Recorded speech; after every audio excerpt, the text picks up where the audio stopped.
Welcome to On Topic Retro, episode 26. I'm John Cummins, and joining me tonight is Shannon Eno, and we are talking about the game Tetris. All right. How are you doing tonight, man?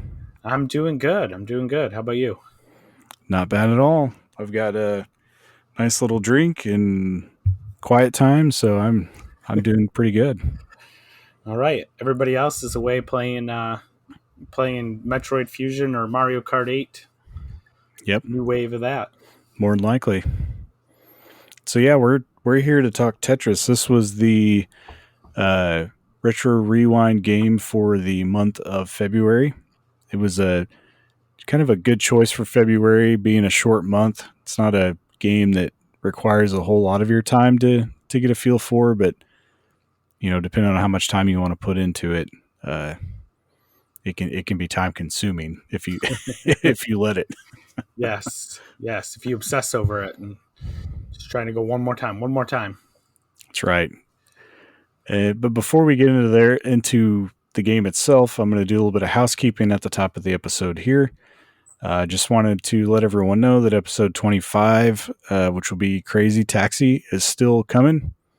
Just kind of got delayed. I really wanted to get Dan on for that, and he just hasn't had time to sit down and record. So that one's still coming, but we're going to skip it for now. It's still going to be considered part of season 1. It'll basically be the season 1 finale, but I got to the point where I wanted to get going with season 2, and we're already 8 days into the month. I didn't want to lose traction on Tetris. So that is still coming. And then, as I just mentioned, this is going to be the first episode of season 2. You'll notice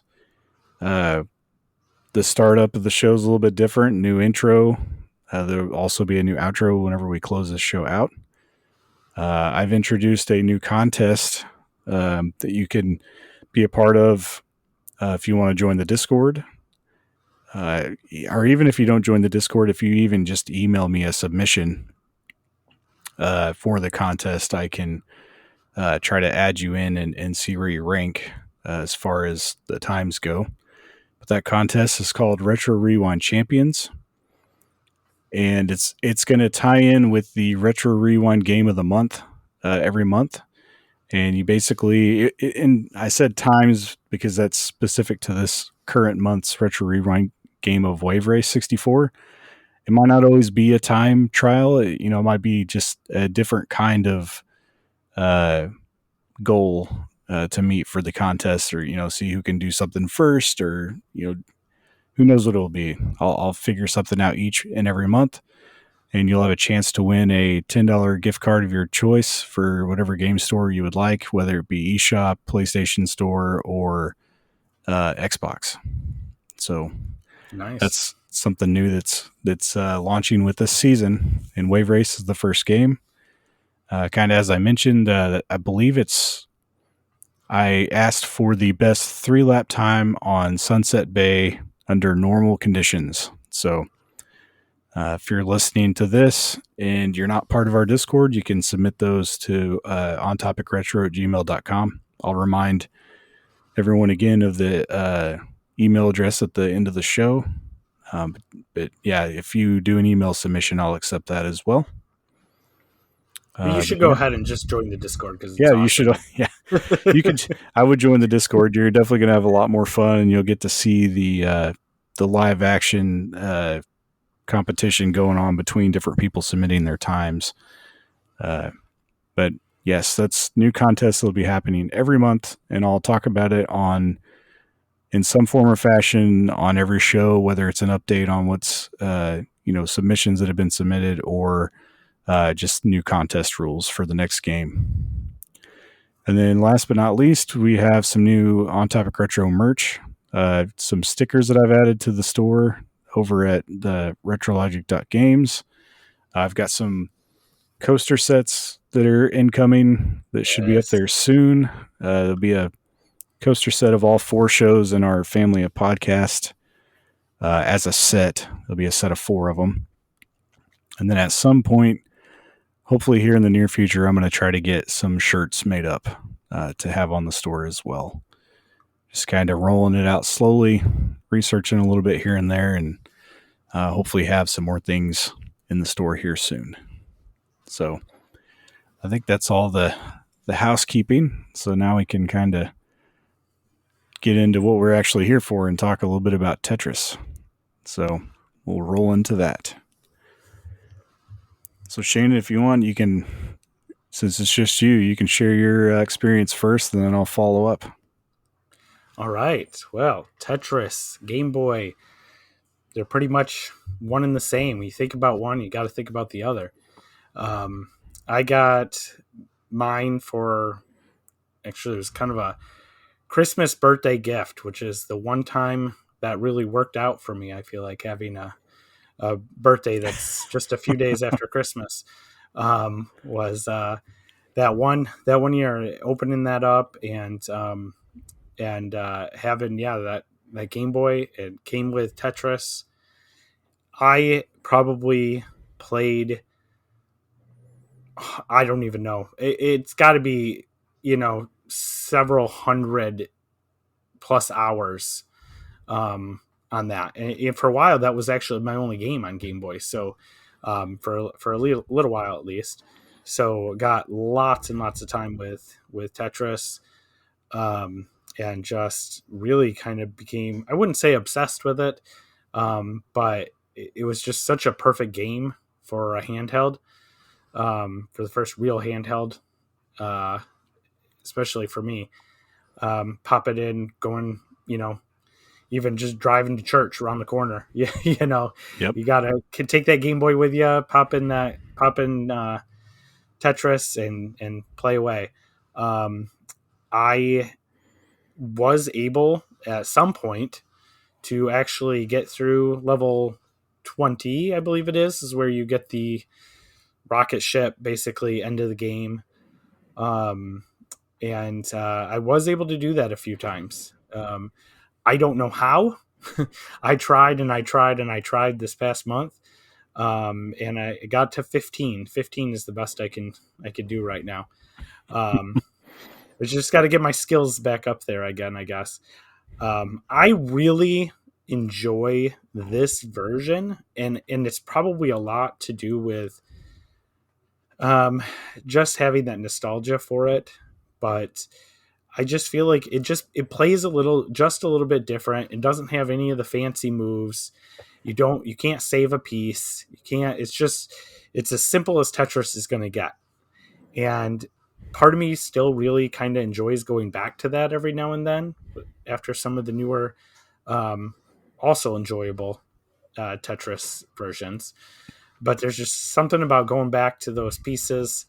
And it didn't matter that they're all in color, but yeah, as far as I know, you can't do any of that T spinning and all that stuff. So I just like the simple, you got to get it in the right spot at the right time. Yep. So the right orientation. So yeah, I've played this game very many hours spent in it, and even after putting away the Game Boy, moving on to other handhelds and everything like that, it's still a game. Over the years, I just pop into my original Game Boy, or Game Boy Advance now, and just play, and find myself spending more hours in. So yep, I have a lot of love for this game, in case you can't tell. Yeah, very, very similar to you. I got a Game Boy fairly early on, and this was one of the handful of games that I had to start with. I think I had Tetris, probably Super Mario Land, and I had one more game, but I can't remember what it was off the top of my head. It might have been baseball or one of the sports Game Boy games. Right. But no, this was definitely the game that I was probably the least skilled at of the Game Boy games that I had. I could beat Mario Land pretty easily. I don't think I ever made it even close to level 20 on Tetris playing on Game Boy. still to this day, I'm not a very good Tetris player. I can do just well enough to finish in the middle of the pack on Tetris 99, maybe sometimes. So definitely not my strong suit for a puzzle game. I think it's just the speed aspect. Like later in the game, my mind just like freezes up on where stuff needs to go. I don't compute like that. Uh, I'm way more attuned to like logic puzzle solving games versus Yeah, speed and I mean Tetris can almost like you can almost get in like a rhythm with Tetris of like and how that's things are true. moving. Yeah, yeah, because I'm the same, right? I really am not good at anything where I have to be speedy and get pieces in the right spot. I get overwhelmed pretty quickly in like Dr. Mario and stuff like that. But there's just something about, especially this version that of Tetris, that I can just get into that rhythm. And to be honest, I'm not super great at newer Tetris. Tetris 99, I usually finish somewhere in the teens to mid 20s is usually where I go. I've Yeah. never gotten a first place win. Yeah, I haven't either. I know Super Nintendo in the Discord, that guy's like a He's Tetris amazing. champion. Yeah, he He's a can Tetris just savant. he is. But he just he kills me, man, whenever he's like sharing stuff and he's like, "Oh yeah, he's ran the whole thing Yeah, several times." it's awesome. Yes. But yeah, no, we're here to talk about, and I kind of missed that at the top of the show, but this is Game Boy Tetris specifically. For this specific retro rewind, I had 3 Game Boy games that we chose between, and they were puzzle games, and Tetris was the winner. So this whole show is going to be kind of more formally formulated around the Game Boy version of Tetris. So we'll go ahead. Available now on NSO. Yes, that was not planned, but I could pretend that it was. That's right. Yeah, no, we'll move on to the just the complete game overview for Tetris.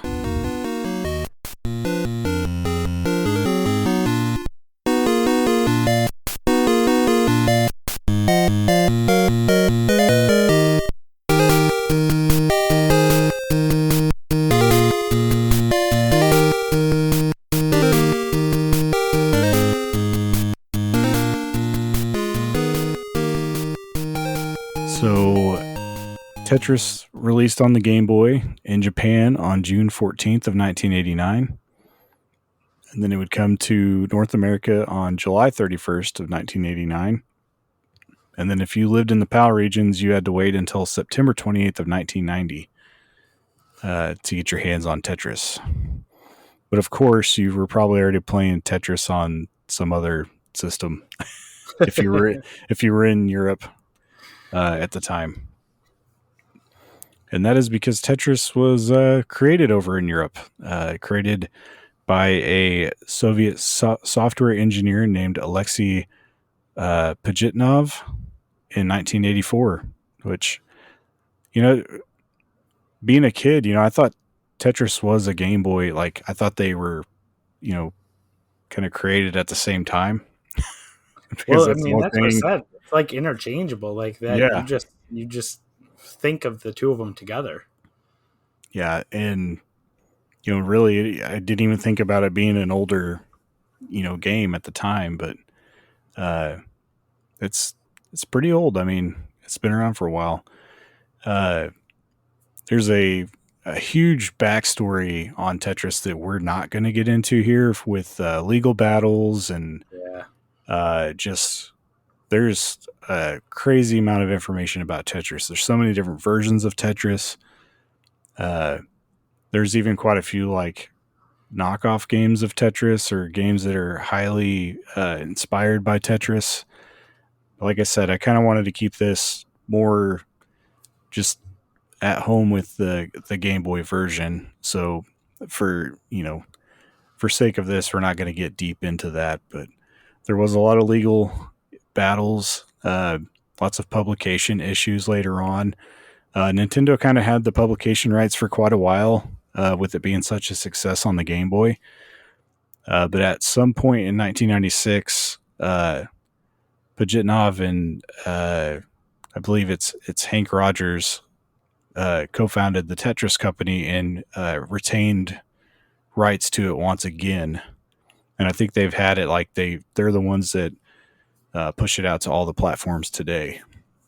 Mm-hmm. Still, so it's I mean, if you think about it, like it's a money making machine. Like it was a seller of a game, so it would have been very important to try to get the rights back to it after floating around for so long. For sure. And well, we could talk a little bit later about it, but there's also a movie coming out on, I think, Apple's streaming service that is dedicated to Tetris and the legal battles that it went through. That looks pretty interesting, actually. That's pretty much all I have for the development. I don't even know. I'm sure there's a whole lot of information about the development too, but Yeah. It's kind of crazy when you really start digging into the story of Tetris, the development and everything. It gets pretty crazy. There is definitely a story there.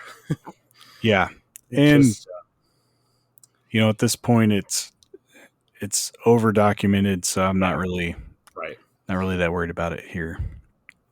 So now we can talk a little bit about the gameplay.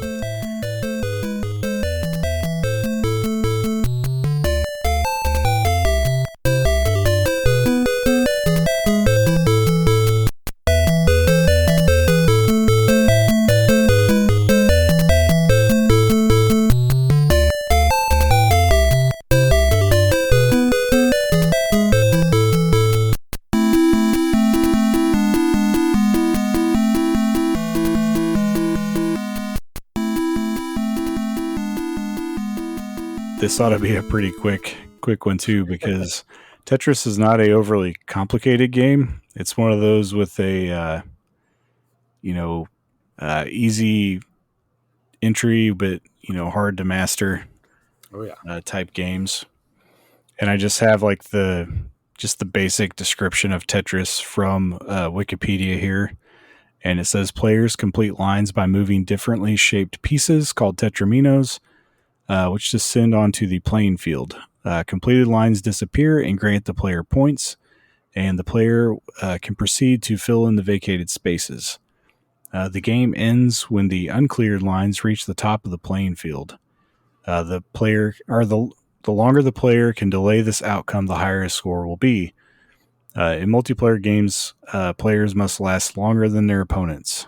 In certain versions, players can inflict penalties on opponents by completing significant numbers of lines. Some versions add variations on the rules, such as three-dimensional displays or a system for reserving pieces, which we'll talk about some of those different versions of the game a little bit later. But yeah, Tetris is pretty basic. You're just trying to complete lines and avoid your collection of pieces getting to the top of the screen to end your match.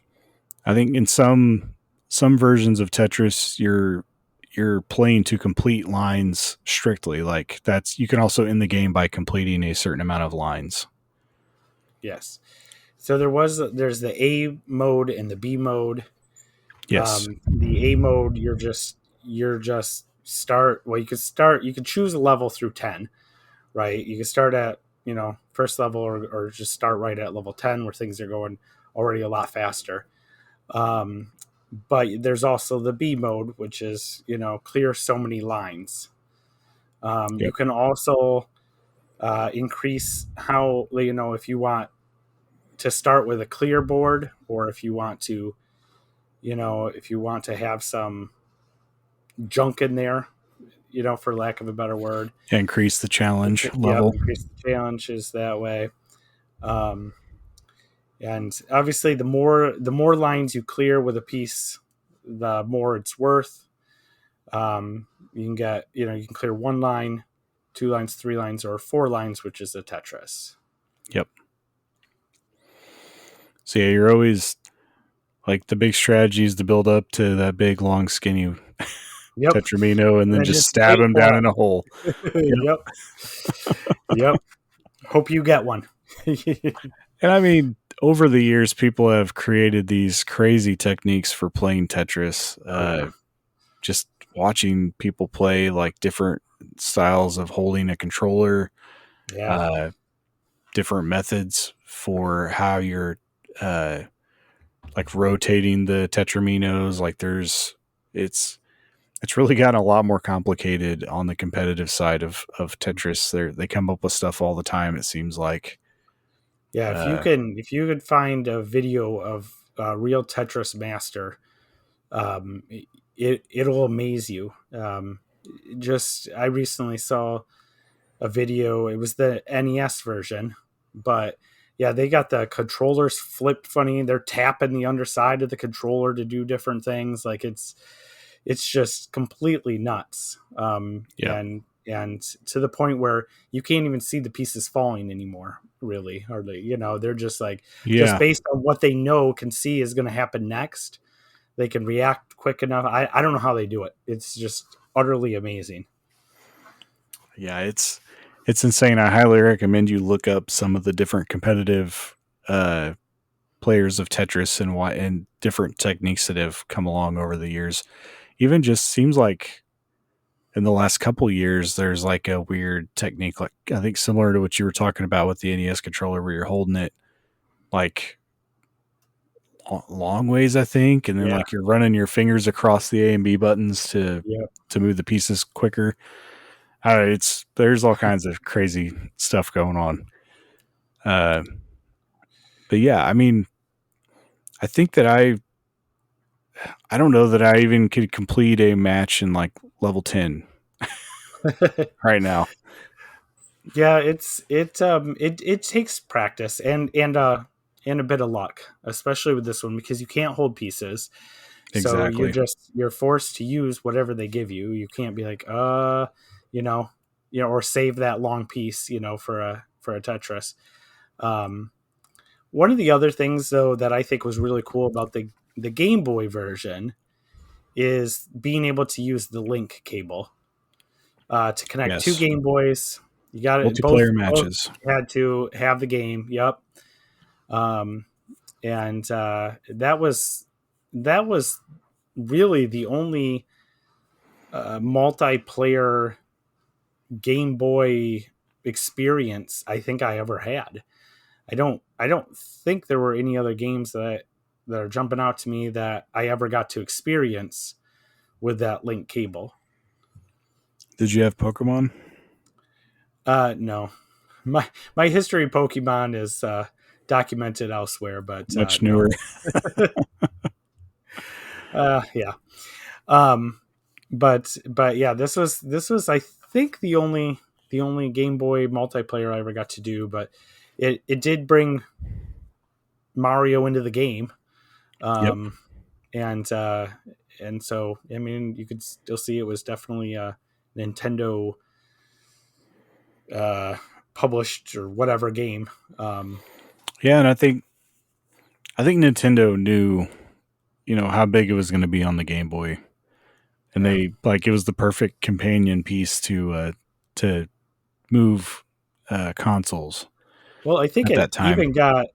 it even got casual players. I mean, I knew um, uh, some of my friends had parents who picked up a Game Boy and only Tetris, just a Game Boy with Tetris, Yep. and would play it. So I mean, it really was that it was the Switch Sports before Switch Sports. I guess it was just Yeah. something to kind of get. You could easily get casual, quote unquote, casual gamers to buy a system and just play that. Yeah. And I mean that's pretty much the gameplay of Tetris. There's not a whole lot to it. Um, Basically, it can, be as easy or difficult as you want it to be to get into, and you can get as good as you want to with how much time you want to sink into it. It's very, I mean, just being able to be played on the Game Boy alone means that it's a very simple, rudimentary game. I mean, you have basically 2 buttons and a D-pad 4-directional input, and that's all you need. Yep. And really, you only need one of the buttons. That's right. That's right. So yeah, with that out of the way, we'll talk a little bit about, since there's no story to Tetris, or at least none that I know of.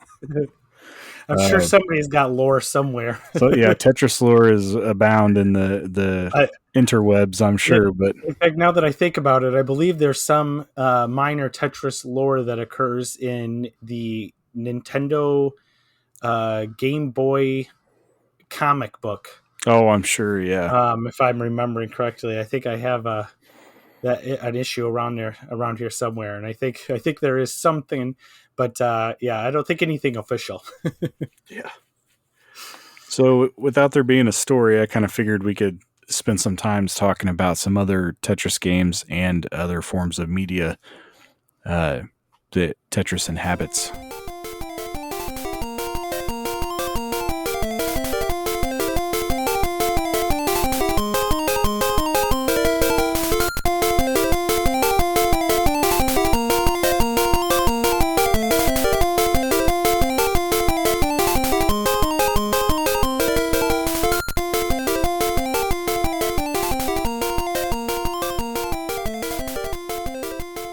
And the first one on the list here is one you added, so I'll let you kind of talk a little bit about Tetris DS. Yeah, I feel like Tetris DS was the first Tetris game to kind of offer a little bit more different experience, as far as the different modes. I mean, there were other, right, like Tetris Attack and things like that were some that weren't even really actual Tetris. But to really take that core game though and just add in all sorts of different modes, and I had a lot of fun playing this. A lot of time spent on this one as well. Next to the Game Boy one, it's probably the one I have the most hours in. And it's just about every mode on there just kind of gives a little bit different take, but it's all still revolving around that same idea of, forming the lines. So I just wanted to kind of mention it. The music in it is incredible. If you like retro 8-bit versions of Nintendo characters, there's a nice mode in there. I'll just kind of leave it at that.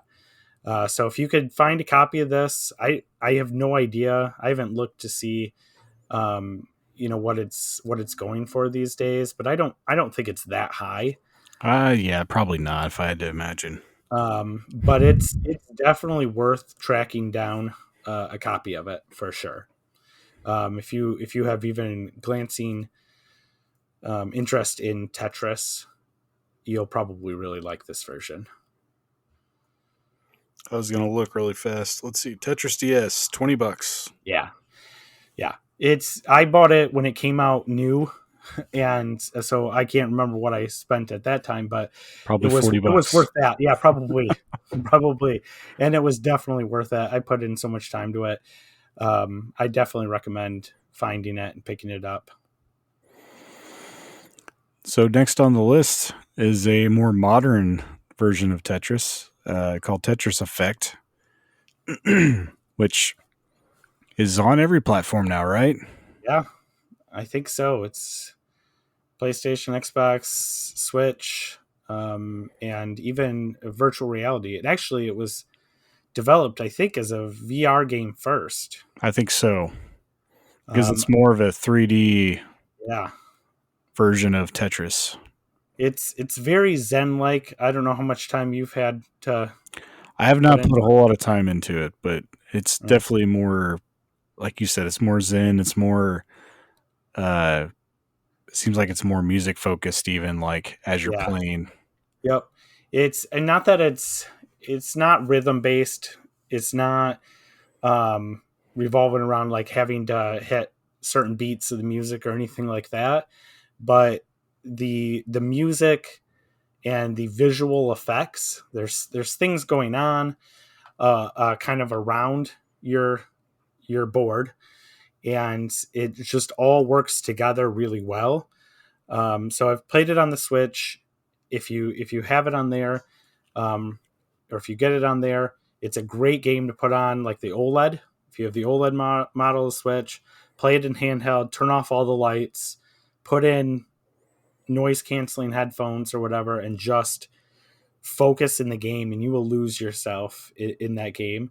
But if you have the opportunity to play it in VR, I have it on the Quest 2. That is where it really shines. It is Nice. the hands down my favorite VR experience. It just really pulls you in, and it's about the only VR game I can play for more than like a half hour at a time. Yeah. So Yeah. I think I don't know. I don't think it came out on PlayStation VR. I don't remember if it did or not. But that's the only VR system I have. I So I don't might know have if to. it's on there I'm or gonna have not. to look it up. I But I'm I heard that it was going to be on the VR, the PlayStation VR 2, maybe. yeah, probably. It would surprise me if they have the game on the system already, on PS4. I'm surprised it wouldn't have a VR mode. I'm kind of curious, like if it just works as both. So I know some games do work that way, but some of them don't. So I don't know. Okay. Excuse me. I know that. There's. It's like there's. I think Borderlands is one of them that has a VR mode, but doesn't have a standalone VR game. Okay. Yeah, I was just trying to look to see if it was. It looks like it is VR 2, PlayStation VR 2. So yeah, that's probably which I don't plan on getting for a little while. It's a little bit more Yeah, pricey than I was yeah. expecting it to be. I just got a PlayStation 5. I'm not going to be able to pick up the VR, which is even more expensive Yep. than the actual system itself anytime soon. It does look like the PlayStation 4 version, according to Amazon's listing, um, is able to be played in VR. Does have VR support for the PlayStation Oh, VR. nice. So Maybe I'll have to grab that and play it on my PlayStation 5 in VR. yeah, it's definitely an experience. And that's really what you can say the most about this game is that it is a complete experience, especially if you can immerse yourself and Yeah. kind of lose out everything else going on around you. Yep. Then next on the list is Tetris 99, which is Nintendo's insane multiplayer Tetris game that's 99 versus players.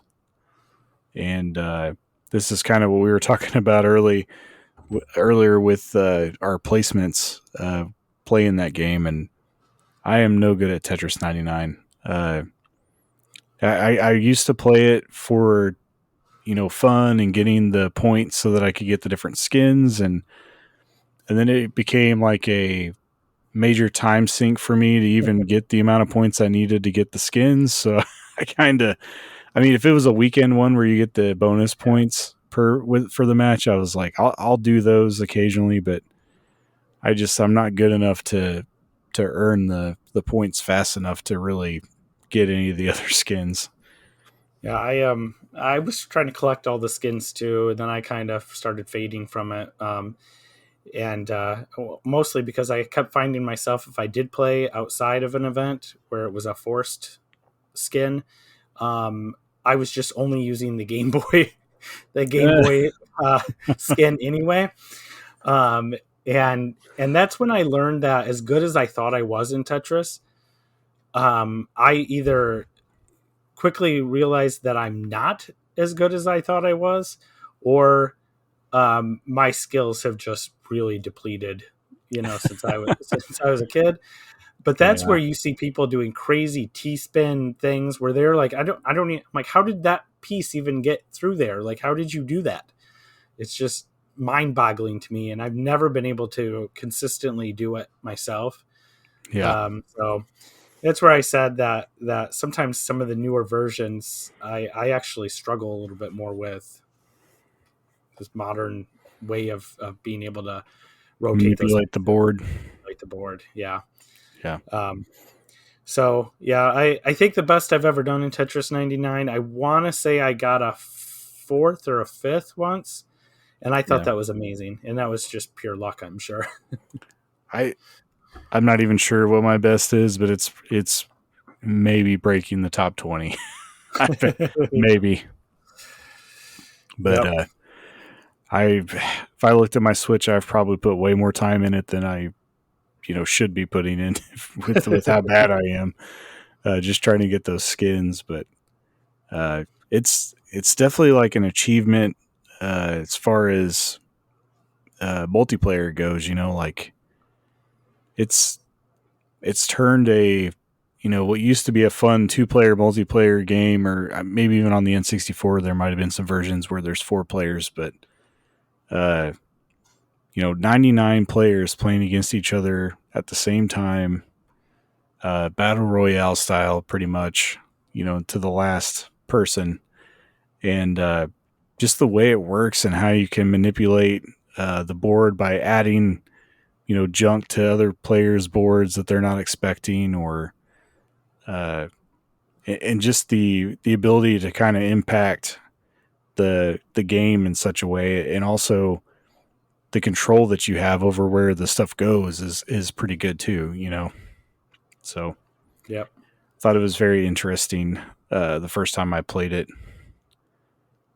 and I was kind of wondering, if we would get more games in this vein. We got Mario 35 for a little while, but that went away. Right.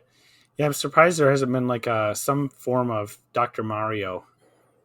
Yeah, you would Even if think it they would wasn't do something. 99, and theoretically you could go, pretty high. The only thing is that you might have to figure out, like, it's you either get eliminated if you pile up all the way, or if so many people clear their board out or something like that, or Yeah. I guess there's a stop point with it, so you'd have to kind of figure that out, I guess. Oh, But they I'm could put it surprised. on a loop. They could put it on a That, loop to see how many boards you can complete. that's true. Yeah, After a that would work. certain time, have people getting eliminated by you know not having as many boards completed. And if you're adding stuff to other people's boards, it makes it harder to complete a board. So, they'll have less completions over time. So you could do something like that. But yeah, no, I could see, maybe in the future, whenever Nintendo needs something that they've got in their back pocket, that they have another one of these, multiplayer puzzle games kind of come out. Yeah. Well, right now So, they're dropping stuff all on yeah, their Game Boy and Game Boy Advance stuff, and so we're getting plenty of games, I guess. But yeah, just nothing quite like Tetris 99. I guess no, there's that. We do have Pac-Man. yeah, Um, I didn't play Pac-Man. it's interesting. Yeah, I never was a big Pac-Man fan either. Uh, with the memorization that it takes to get Yeah, really to good at really be Pac-Man. good. Yeah, to really Yeah, be good, you do, and I don't have that in me. I've never been able to quite figure that out either. no, But I still enjoy giving it a yeah, run. it's one of those things that's fun. I think I downloaded. I might have played it once or twice, but it definitely doesn't hold the same value to me as Tetris does. Yeah, Uh, agreed. I didn't have near as much experience playing it as a kid as I did Tetris. Um, and then the last item we have on the list here, I mean, we could sit here and talk about Tetris games all night. There's probably at least 100 different versions of Tetris by this point in time, but those just seemed like the big ones to kind of hit on uniquely. And then the last item is the Tetris film that's coming out that we briefly talked about. And just watching the preview, it looks like it's going to be pretty good. I'm pretty interested in watching it. I'm going to have to kind of figure out how to do that since I don't have Apple TV. But I was thinking the same thing. I was like, I wonder if there's a free trial long enough yeah, to get in and watch the film, because I hope so. because Yeah. it looks like something I'd want to watch. But uh, I mean, it looks very well done. It looks like the story is, at least loosely based on true facts. I mean, I'm sure that there's probably some liberties taken to make the movie more interesting. There usually is. Yeah, it kind Uh, of looks like maybe they're taking some liberties, but the pieces are all there, so to speak. yeah. No pun intended. Yes. It is rated R, so I don't think it's one to sit down and watch with your Yeah. kids. But Probably not. it's it's not about the pieces falling down. You know. It's definitely a drama, and it's. I mean, I think there's some comedy aspects to it too. It seemed like it was pretty funny, just kind Yeah, of yeah, watching it. But yeah. no, looks good. If you do have Apple, I would definitely check it out and leave some feedback in the Discord or something if you do, so Trying other to people remember know. when it releases. I think it's here Soon, fairly right? soon. Yeah. Um, I'm not 100% sure, but I know it's coming out this year for sure. Looks like uh, March 31st. Yeah, so later this month. Yep. So that's coming probably quicker than I even realized. But uh, yeah, if you do check it out, uh, drop some short reviews on the Discord so other people can know to go check it out as well. So one last thing that I have listed here in the fun facts section that usually gets eliminated because a lot of games don't have fun facts anymore. Uh, just one astonishing achievement for the Game Boy version that it sold 35 million copies, which is pretty mind blowing. I know a lot of those are probably pack-ins, but Right. still So 35 million copies of a single game on the Game Boy is pretty mind blowing. yep. It has to be the best selling Game Boy game. Yeah, I would think hands down, especially because they usually include pack-ins in those numbers. Because, I mean, there was only, like 90 million Game Boy units sold between Game Boy Color. The only one I think that might be, and I'm kind of looking it up because I would think that Pokemon might, if you include all the different versions of Pokemon, Of the might give original. it yep. I'm looking it up right now, and it does look like Pokemon Red, Green, Blue, Yellow. So just combining all those versions, sales are 46 Oh, million. yeah, So yeah, they would have taken it. yep. But still, it took 4 Pokemon games to take That's down right. Tetris. That's right. So I still look at it as a victory because, I mean, one of those Game Boy games weren't even sold in the States. So, Yeah, exactly. but yeah, no, Tetris is pretty amazing as just a game and a media and a story, like all the way around. Uh, it's pretty solid. It's definitely worth checking out. The Game Boy version is probably one of the better versions to play. If you want to get good or get waxed, you can play the newer ones. That's right. But yeah, that's pretty much Tetris on Game Boy. You got anything else you want to add before we get out of here? I think that's about it. Yeah, I mean, if you're one of the few people who haven't played Tetris, um, you can find it everywhere. Like Yeah, you could it's find it. I remember playing it on TI something or other graphing calculator. oh yeah, Uh, we were it playing was on we were the playing Tetris. original. It was Find it on on the your original phone iPod. somewhere. Yeah, right, exactly. You can find it anywhere and everywhere. And if you have NSO, the Game Boy version is on there. If you don't like the P green version, you can change it up and do the Game Boy Color version, which actually looks pretty nice. Yeah, that's one we didn't really mention. Like almost a decade later, you get a Game Boy Color version, a DX version of Tetris that uh, I do kind of like the look of Tetris DX better. And I have a complete in box copy of Tetris DX. Oh, nice, nice. Yes. But it's definitely my favorite puzzle game of all time. Nothing has kind of knocked that out. I just find it to be the most fun for me anyway. Just because it just kind of becomes, especially at the lower levels, pretty just turn my mind off and just kind of focus on Tetris for a while. Yeah. All right, man. Let's go ahead and close this thing out.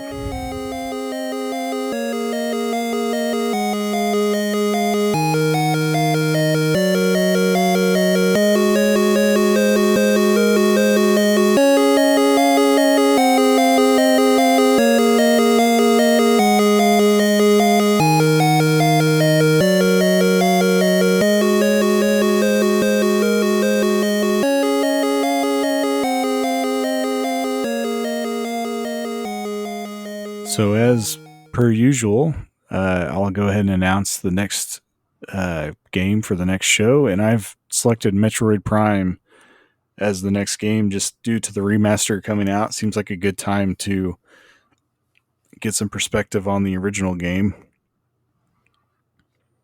Metroid Prime was a game that I didn't play until much later. For whatever reason, I never did play it on the GameCube. I think I'd kind of already stepped away from the GameCube by the time it released, and going back and playing it maybe 7 or 8 years after it released, it's still fantastic. Like, it doesn't feel like it aged whatsoever from playing it. I mean, I think the only gripes that most people have about it is the controls not being more modern, which all those things get addressed in the remaster. Yeah, I was gonna say, it sounds like those got addressed. It seems to be what people's biggest praise of the new version is, the remaster version, between the controls and the visuals. Yeah. Unfortunately, I don't do well with first person shooters or first person even adventures, however you want to phrase it in this case. But I have watched other people play it and definitely enjoy that. It's got some cool add-ins to the lore of Metroid. Yep. It's going to be a good one. I'm sure that I'll get some pretty large numbers of people that want to come talk about it. So hopefully the next show will be just an all-out experience sharing marathon for Metroid Prime. There you go. And with that, we're done. Thanks for listening to On Topic Retro, part of the Retrologic family of podcasts. If you'd like to send in your personal experiences for the next show but don't have Discord, you can send them to ontopicretro@gmail.com. As with any contest entries, they can also be sent there. I'll check it, and if you have the whatever it takes to win the contest, you can win that way. That's not a big deal at all. If you haven't joined our wonderful non-toxic Retrologic Discord and would like to, so that you're not submitting through the email address, you can visit retrologic.games. Details on how to join for free. It's free, and the website's full of all kinds of other stuff too. You can check out all the other podcasts that we have over there, as well as merch and the blog. The blog is phenomenal. Yes, we've really been trying to get some things pumping through the blog. Sam's been busy writing some things. I'm trying to put together a team that is doing some reviews more commonly. I know I've wrote a few that have been on there, but really trying to get some stuff moving so that we have some fresh content on there at least, every week or so. Yep. So definitely go check out the blog. It's a pretty neat place to hang out and read. But yeah, that's retrologic.games, and that's this episode. So thanks for listening. Stay tuned. There'll be more, and hope you enjoyed the first episode of season 2, and enjoy the new outro. So bye now. See ya.